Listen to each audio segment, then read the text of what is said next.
If you're dating a single mom, the most precious thing they have is time. And they value every minute with their kids and their family. So when you come into their life and they give you that time, don't waste it. What if I told you that behind every empowering divorce story lies a hidden truth that nobody wants to talk about? Today, we're diving deep into the raw, unfiltered reality that countless single mothers are experiencing right now. And trust me, it's nothing like what social media portrays.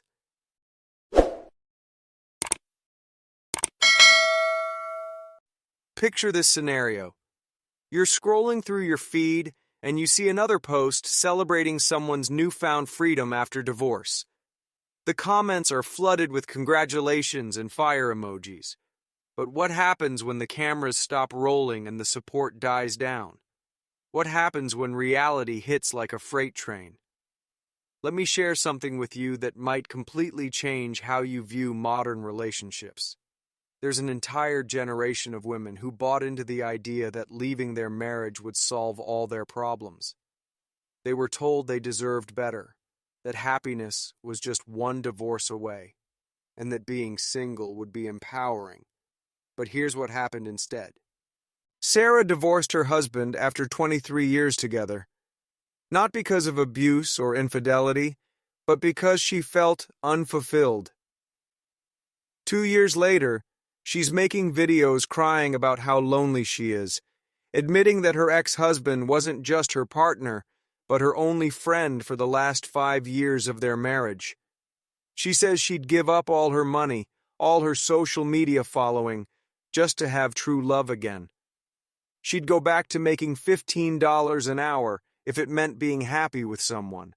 If a woman is single for a long time, like 2 years, 3 years or more, it ain't because something's wrong with her. Most likely, more than likely, it's because she's intelligent. This isn't an isolated case. There's Jessica, 6 months post-divorce, who went from loving her alone time to feeling completely overwhelmed by loneliness. She doesn't know when it's supposed to get easier or if the pain will last forever.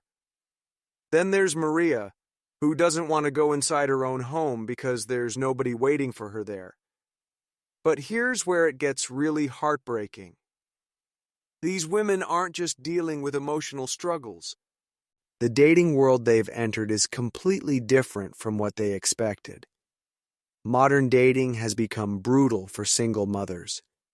Men are increasingly selective about dating women with children, viewing them as having baggage. One woman shared how a promising date completely changed his demeanor the moment she mentioned having 2 kids. The conversation went cold, and she was left feeling stupid for even putting herself out there.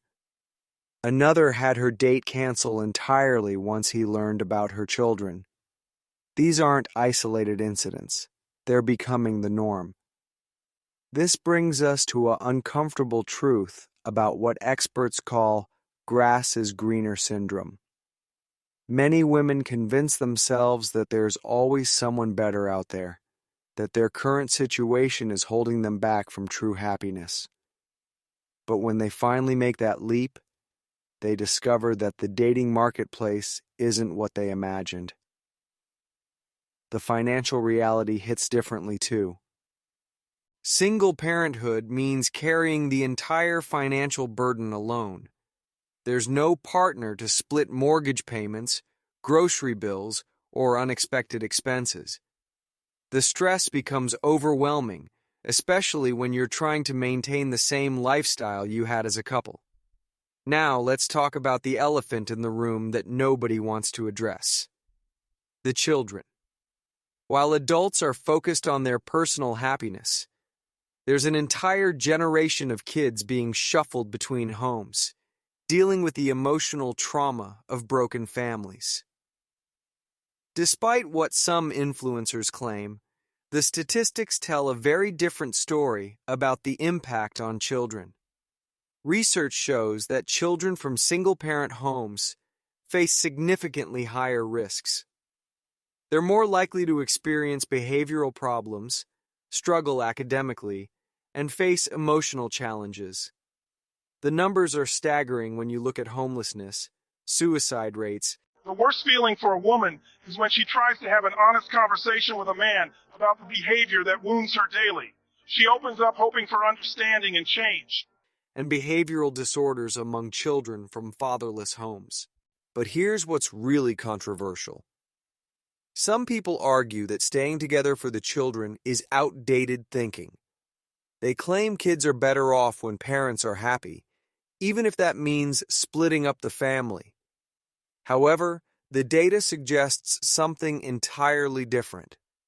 Children with both parents present, especially when those parents provide clear boundaries and expectations, tend to have better outcomes across all measures of well-being.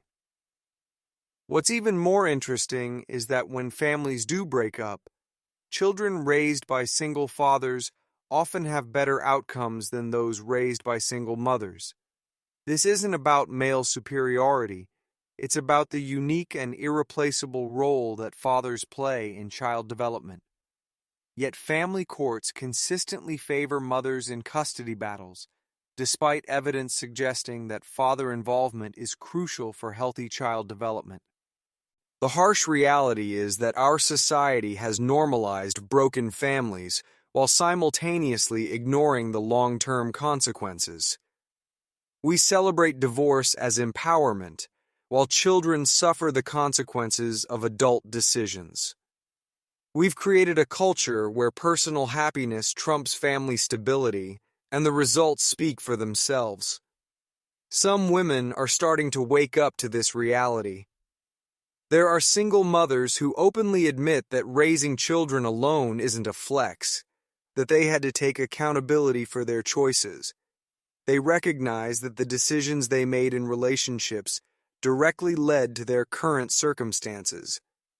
This level of self-awareness is rare, but refreshing in a culture that often avoids personal responsibility. The dating struggles continue to compound the problem. Single mothers find themselves in an impossible position. They're competing in a dating market that increasingly values youth and freedom from responsibility. If it's real love, it won't make you feel alone. It will make you feel at home. Type home if love should feel safe, not lonely. Many discover that the very qualities that make them good mothers, their dedication and commitment to their children, become obstacles in finding new relationships. The loneliness becomes suffocating.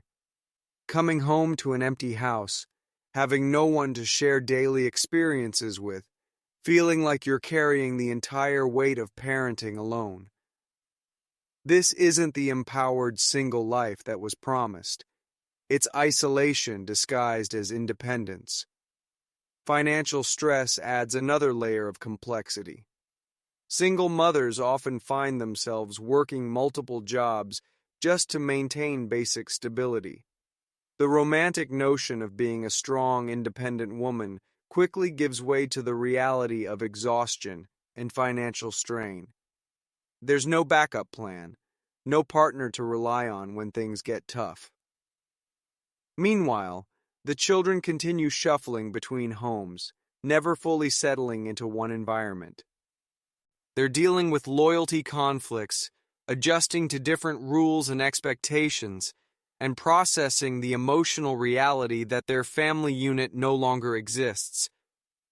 The impact on their emotional development is profound and long-lasting. The most tragic part is how preventable many of these situations are. Not every divorce stems from abuse or genuine incompatibility. Many happen because people expect constant happiness in marriage, failing to understand that all relationships require work and sacrifice. When temporary dissatisfaction is treated as grounds for ending a marriage, entire families pay the price. This isn't about shaming single mothers or suggesting that all divorces are wrong. There are absolutely situations where leaving is necessary for safety and well-being. but we need to have honest conversations about the real consequences of breaking up families, especially when children are involved. The path forward requires acknowledging these uncomfortable truths. Marriage isn't just about personal fulfillment when children are part of the equation. It becomes about providing stability and security for the next generation. Sometimes that means working through difficulties rather than walking away at the first sign of unhappiness. Understanding these realities doesn't mean accepting bad situations, but it does mean approaching major life decisions with full awareness of their consequences. The stories we've shared today represent thousands of families dealing with the aftermath of choices that seemed right at the time but created unexpected hardships. The conversation needs to shift towards supporting families before they break apart, rather than only celebrating after they've already fallen apart.